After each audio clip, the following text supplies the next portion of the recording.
Learn how to make changes to an engine lathe.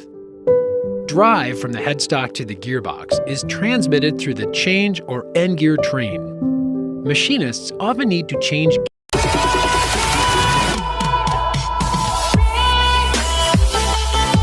gears to achieve the desired feed rate or thread pitch. They do this by changing the gear configuration. The number of gear teeth, which is stamped on the gear, determines change gears. Change gear configurations and the corresponding feed and thread pitches are found on the data plates at the front of the headstock. To change gears, begin by properly locking out the electricity to the machine. Open the end guard door. Determine the proper wrench assortment. This is a metric machine, so only use metric wrenches.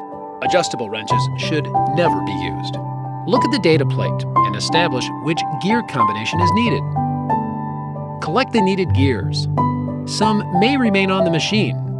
Thoroughly inspect and clean each one. Loosen the stud gear hex head screw. Loosen the idle train T-nut. Don't loosen the idler train T-bolt at this time because you want the gears to stay engaged. Loosen the output shaft gear nut. The output provides power to the change gearbox. It's the bottom gear in the train.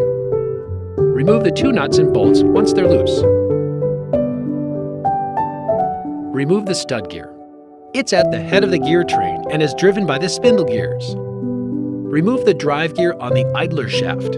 The drive gear is in mesh with the output gear. Remove the spacer that's between the drive gear and the driven gear on the idler shaft. Remove the output gear.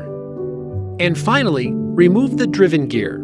It's meshed with the stud gear or the top gear. Now let's look at the other parts that make up the change gear configuration. This is the swing frame bolt, T-slide, gear spacer, and the shaft sleeve. To reassemble the gear train, begin by sliding the stud gear in place. Make sure you have the stamped gear tooth numbers showing. Next, hand tighten the stud gear bolt. When reassembling the gear train, make sure to keep your fingers clear of any pinch points between the gears.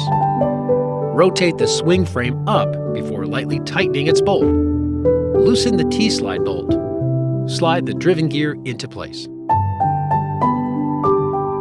Replace the spacer that's between the drive gear and the driven gear on the idler shaft. When you've completed reassembly, all of the gears should be flush with one another.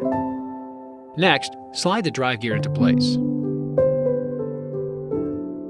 Replace the T-slide nut and lightly tighten it.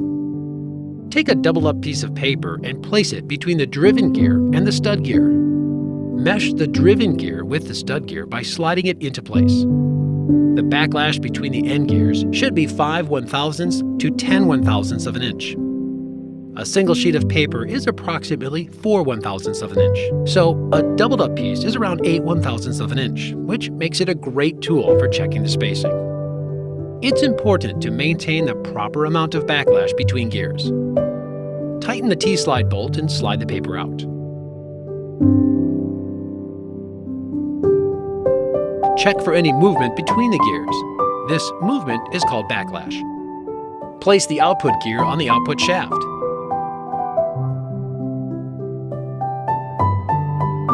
Place a new doubled-up sheet of paper between the driven gear and the stud gear.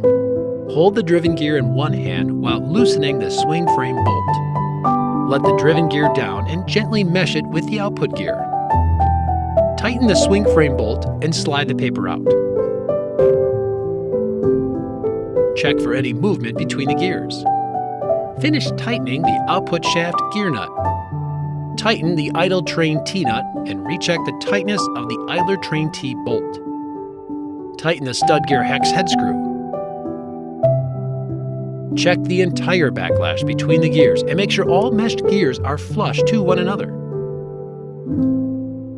Close the end guard door. Finally, remove the electrical lockout.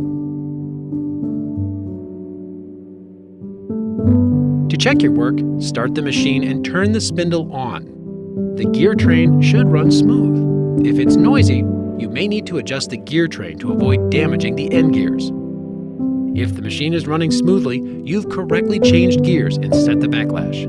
You can now begin working in gears. If the machine is running smoothly, you've correctly